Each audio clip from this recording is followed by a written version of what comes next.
Hello future IITians and NITians. तो आज अपन बात करेंगे 23 जनवरी के फर्स्ट शिफ्ट में जो मैथ के क्वेश्चंस पूछे गए उनमें टॉप 5 क्वेश्चंस जो काफ़ी ज़्यादा लेवल पे थोड़े डिफिकल्ट लगे हैं जनरली बच्चों को, है ना, थोड़े से लेंदी टाइप के भी लगे, उन क्वेश्चंस को अपन डिस्कस यहाँ पे करेंगे। जिसमें पहला क्वेश्चन जैसे कि अपने को रिलेशन एंड फंक्शन से दे रखा है। हालांकि इस तरीके के क्वेश्चंस जो मोस्ट रिपीटेड क्वेश्चंस वाली सीरीज थी उसमें मैं रिलेशन चैप्टर में कराया भी हूँ।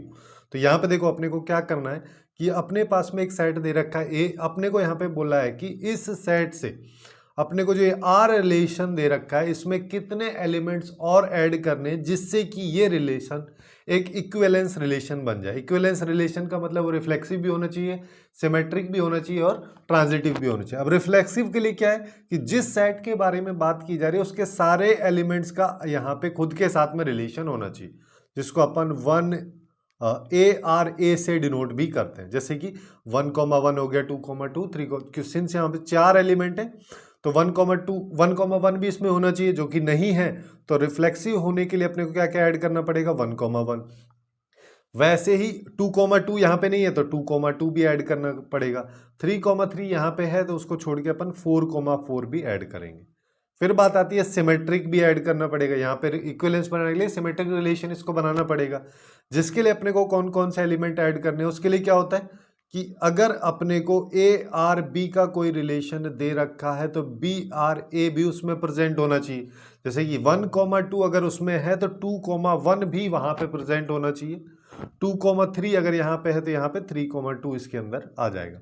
फिर बात होती है ट्रांजिटिव की। ट्रांजिटिव क्या कहता है कि अगर ए का बी के साथ रिलेशन है, बी का सी के साथ रिलेशन है, तो ए का सी के साथ रिलेशन होना चाहिए। जैसे कि यहाँ पे अभी अपने को दे रखा है 1,2 और यहाँ पे 2,1, ये ऐड कर रहे हैं अपन तो यहाँ पे 1,1 आएगा जो कि ऑलरेडी यहाँ पे है। फिर इन दोनों को देख लो, जैसे यहाँ पे ये 2 हो गया, इसको हटा देंगे तो 1,3 अपने को चाहिए। 1,3 अब अपने को यहाँ पे एक एलिमेंट चाहिए। अब सिंस 1,3 मैंने ऐड कर दिया और अपने को इस रिलेशन को इक्विवेलेंस बनाना है तो 1,3 की वजह से एक्चुअली में 3,1 भी ऐड करना पड़ेगा, तभी जाके सिमेट्रिक बन पाएगा। तो टोटल इतने एलिमेंट्स अपने को ऐड करने पड़ेंगे तब जाके ये जो रिलेशन है एक इक्विवेलेंस रिलेशन होगा, जिसमें 3 3 6 7 अपने पास में करेक्ट आंसर इसका आ जाएगा। अब देखो नेक्स्ट क्वेश्चन की तरफ बात करते हैं। ये एपी से रिलेटेड क्वेश्चन है, काफी सिंपल सा क्वेश्चन अपने को यहाँ पे दे रखा है। यहाँ पे क्या बोला कि अपने पास में एक एपी है जिसका फर्स्ट जो टर्म है वो ए है ना, या इसको ए बोल देता हूँ, ये 3 है। और फिर बोला है सम ऑफ फर्स्ट 4 टर्म्स जो है वो एक्चुअली में इसके आगे वाली 4 टर्म्स के सम का 1/5 है। तो स्टार्टिंग वाली 4 टर्म्स को अपन लिख देते हैं उसका सम। जैसे कि n/2 इंटू 2a, ए यहाँ पे 3 है, प्लस n-1 यानी कि 3 इंटू डी, इसका अपने को पता नहीं तो डी मान लेते हैं, कॉमन डिफरेंस। ये किसके बराबर है, 1/5 के। किसके 1/5 के, जो अगले आने वाली 4 टर्म्स है। अब यहाँ पे एक चीज समझो कि a1 a2 a3 a4 ये हो गई, a5 a6 a7 और a8 ये अगली वाली 4 टर्म है। तो यानी कि नेक्स्ट टर्म जो है, नेक्स्ट 4 टर्म्स में जब बात हो रही है तो वहां पे फर्स्ट टर्म अपने पास में a5 रहने वाली है, a5 रहेगी, जिसको अपन क्या लिख सकते हैं, a प्लस 4d। a अपने पास में 3 है तो 3 प्लस 4d लिख देंगे। तो सबसे पहले n तो यहाँ पे भी यही रहेगा, फिर यहाँ पे क्या आ जाएगा 2 इंटू ए कितना है 3 plus 4d plus 3 into D आ जाएगा, है ना। n-1 करेंगे तो यही आ जाएगा। अब देखो जो कट रहा है उसको निपटा देते हैं। जैसे 4/2 से 4/2 गया, 5 को लेफ्ट में लाके मल्टीप्लाई कर देते हैं तो यहाँ पे 6 है, ये 6 से 5 मल्टीप्लाई हो तो 30 हो जाएगा, इधर किया तो ये 15d हो जाएगा। इधर आ जाओ, यहाँ पे देखेंगे तो ये 6 आ जाएगा प्लस 8d प्लस 3d, है ना। तो d वाली वैल्यूज को एक साथ ले लेते हैं और कांस्टेंट वाली वैल्यू को एक साथ ले लेते हैं। तो यहाँ पे आया 24, यहाँ पे 11d माइनस 15d, जिसका मतलब -4d। तो d की वैल्यू आ गई -6। अब हमको क्या चाहिए, हमको चाहिए सम ऑफ फर्स्ट 20 टर्म्स। तो फर्स्ट 20 टर्म्स का सम निकाल लेते हैं S20 से। Total number of terms n/2 करेंगे तो ये आ जाएगा 2 इंटू ए अपने पास में 3 है, इसको 19 से मल्टीप्लाई कर दो -6 को, क्योंकि कॉमन डिफरेंस अभी अपने यही आया है, ये यहाँ पे 10 आ जाएगा 10। यहाँ पे देखोगे तो ये 6 आ गया और यहाँ पे 19 को 6 से मल्टीप्लाई करना है तो 19 इंटू 3 करोगे तो ये कितना होता है 57। 57 को 2 से मल्टीप्लाई कर दो, ये हो गया 108। है ना। ये अपने पास में 108 आ जाएगा और माइनस 108 नहीं आएगा, 114 आएगा, 114 आएगा, है ना। अब 114 में से 6 में से 114 घटा दो तो माइनस 108 आएगा, उसको 10 से मल्टीप्लाई करोगे तो 1080 अपने पास में आ जाएगा, जो कि बी ऑप्शन में अपने को दे रखा है। काफी आसानी से इसको कर सकते हैं, कोई खास कॉम्प्लिकेटेड क्वेश्चन यहाँ पे ये है भी नहीं। अब वेक्टर का थोड़ा सा अलग टाइप का क्वेश्चन यहाँ पे दे रखा है, ठीक है। यहाँ पे क्या बोले, अपने पास में दो वेक्टर ए और बी है और उनको इस तरीके से रिप्रेजेंट किया जाता है, ठीक है। यहाँ पे एक और चीज है कि ये दोनों वेक्टर्स जो हैं वो बेसिकली इक्विडिस्टेंट है ओरिजिन से। फिर क्या कह रहे हैं कि अब अगर इन दोनों वेक्टर्स को बात में कर रहा हूं तो दोनों वेक्टर्स एक दूसरे के साथ में अगर परपेंडिकुलर हैं तो n इनवर्स की वैल्यू बताए। n इनवर्स को 1/n के रूप में भी बोल सकते हैं, कुछ इस तरीके का ऐसा एक क्वेश्चन पूछा हुआ था। अब यहां पे देखो, इसमें अपन क्या कर सकते हैं, सबसे पहले क्या बोल रहा है, ओरिजिन से इक्विडिस्टेंट है। तो अगर मान लो ए पॉइंट मेरे पास में जिसका वेक्टर ये दे रखा है तो इसका पोजीशन वेक्टर ओरिजिन के रेस्पेक्ट में मैं ओ ए लिख सकता हूं, उसी की वैल्यू इसने, देखो इस वेक्टर को भी ऐसे लिख दो 2 3n और 2, ये आ जाएगा। OB वेक्टर अगर अपन लिखेंगे तो यहाँ पे 2 और यहाँ पे ये माइनस है, ठीक है, यहाँ पे -2 आ जाएगा, यहाँ पे आएगा 4p। इस तरीके से अपने को दे रखा है। सबसे पहले इक्विडिस्टेंस है जिसका मतलब दोनों का मैग्नीट्यूड बराबर होगा, और तो मैग्नीट्यूड अगर बराबर हो तो मैग्नीट्यूड का होल स्क्वायर भी बराबर होगा। तो पहले वाले का करोगे तो क्या आएगा, 4 + 9n² + 4, दूसरे वाले का 4 + 4 + 16p², 4 4 4 4 सब खत्म हो गया। यहाँ पे आ रहा है 9n² = 16p², जहां से हम क्या बोल सकते हैं 3n = ±4p। ये रिलेशन अपने पास में आ रहा है। दूसरा और एक रिलेशन अपन यहाँ पे एस्टेब्लिश कर सकते हैं, सिंस ये क्या बोल रहा है, दोनों वेक्टर्स परपेंडिकुलर हैं तो OA.OB ये = 0 है, जिसका मतलब इन दोनों का डॉट प्रोडक्ट अगर मान लो मैं करूँ तो यहाँ पे 4 आएगा, -6n आएगा, +8p आ जाएगा, = 0। यहां से 6n = 4 + 8p आ जाएगा, तो यहां से 2 से डिवाइड कर दो तो 3n = 2 + 4p।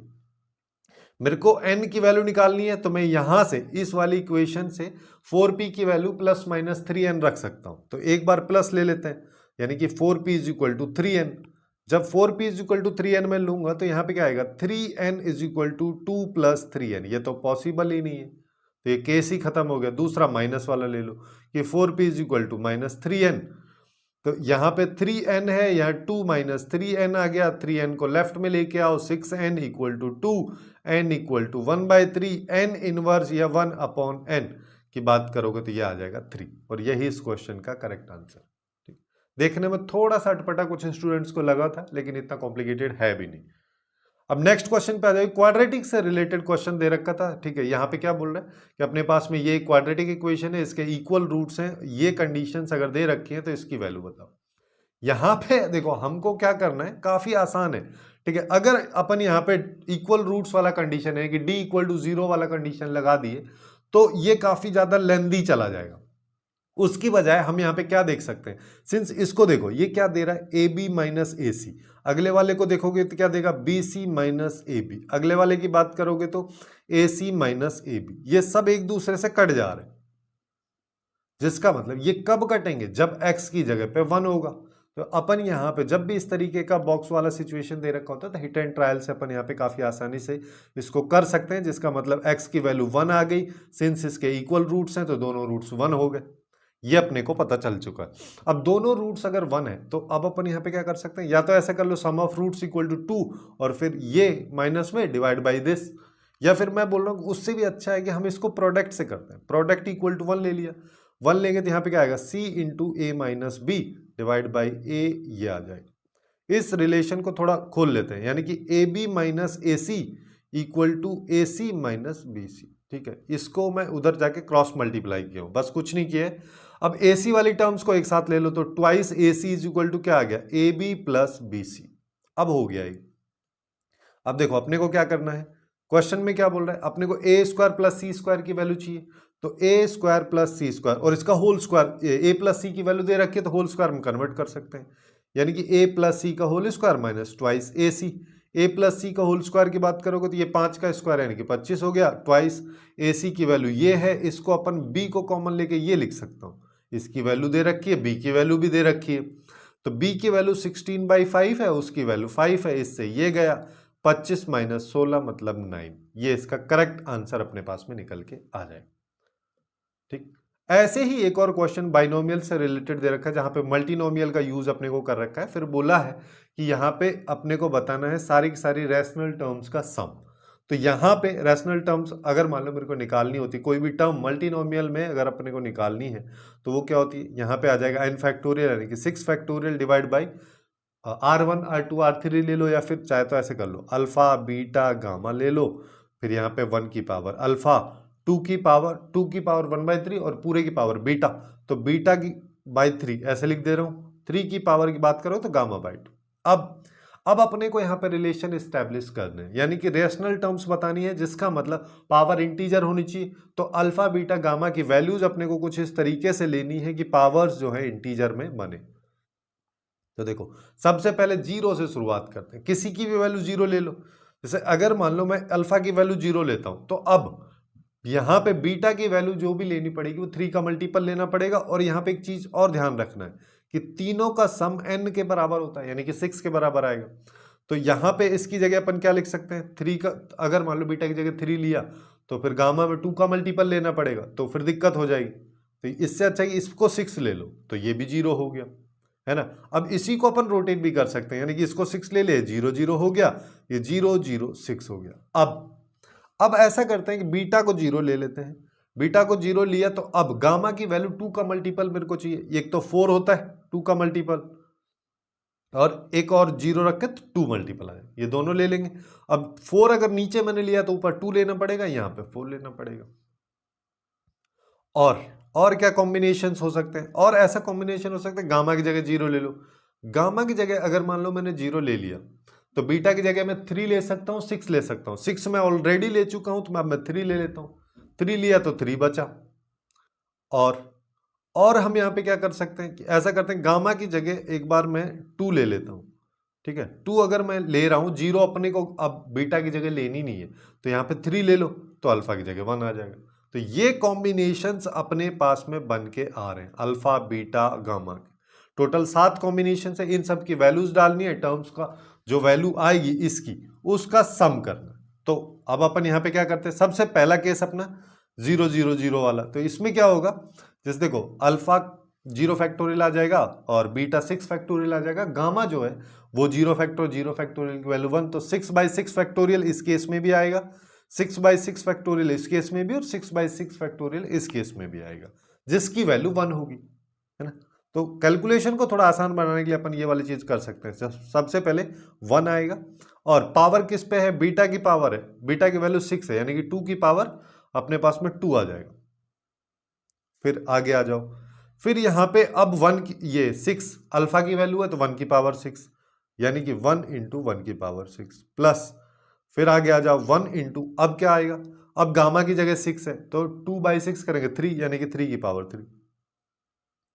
अब अगले वाले, अब देखो 2 4 वाले टर्म है, यानी कि 6 factorial divide by 2 factorial, 0 factorial जिसकी वैल्यू 1 है उसको लिख नहीं रहा, तो 2 4 फैक्टोरियल यहां पे आ जाएगा। अब यहां पे क्या करना है, अल्फा की वैल्यू 2 लेनी है, अल्फा की वैल्यू कुछ भी लो कोई फर्क ही नहीं पड़ रहा, है ना, सीधा सीधा। अब अपने को गामा की वैल्यू लेनी, गामा की वैल्यू 4 लेंगे तो 3 स्क्वायर आएगा, तो यहाँ पे 3 स्क्वायर आएगा। बीटा की पावर, बीटा तो 0 है तो वो तो 1 ही हो जाना है, तो यहाँ पे 6 फैक्टोरियल अगले वाला, फिर 4 फैक्टोरियल 2 फैक्टोरियल आएगा, और उसमें क्या है 1 की पावर, तो ये हो गया 4, उसका तो कोई मतलब ही नहीं है यहाँ पे। और गामा की जगह 2 लेंगे तो 3 की पावर 1 आएगा, तो 3 की पावर 1 आ गया। फिर और आगे चलते हैं, 3 3 0 वाले को देख लेते हैं। 3 3 0 वाले का मतलब 6 factorial divide by 3 factorial, 3 factorial, है ना। 1 की अल्फा की वैल्यू 3 है, यानी कि 1 की पावर 3 है, जिसका मतलब भी कोई नहीं है। और बीटा की वैल्यू 3 है, 2 की पावर 1 हो गया, 2 की पावर 1 यहां पे आएगा। ठीक, और एक टर्म और बच गई, 6 factorial divide by 1 factorial, 3 factorial, 2 factorial, ये आ जाएगा। और 1 की पावर 1, तो उसको लिखो या मत लिखो कोई फर्क नहीं पड़ रहा है। और 3 है बीटा की वैल्यू, तो 2 की पावर 1 और 3 की पावर 1, ये अपने पास में आ रहा है। तो यहां पे देखो 4 5 और 27, तो ये हो गया 32। शुरू की 3 टर्म तो हो गई, खत्म। अब देखो इस वाले पोर्शन को दोनों से मैं कॉमन ले लेता हूं, है ना।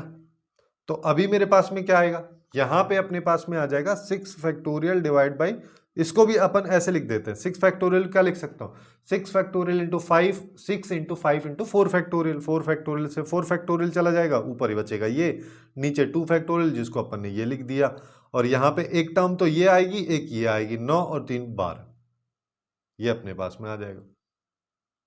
फिर प्लस में आ जाओ, यहां पे 6 इंटू 5 इंटू 4, 3 फैक्टोरियल कट गया, 3 इंटू 2 इंटू 1 इंटू 2, प्लस यहां पे 6 इंटू 5 इंटू 4, 3 फैक्टोरियल कट गया, नीचे बच रहा है 2 फैक्टोरियल, और ये 2 इंटू 3। अब देखो, अब बस अपने को इसको सिंप्लीफाई करना है, 2 से ये गया 3, है ना, तो ये आ रहा है 32, ये 15 और 12 को मल्टीप्लाई करेंगे तो ये आ जाएगा 180, प्लस 6 ये है, 6 से 6 ये गया, तो ये हो गया 40,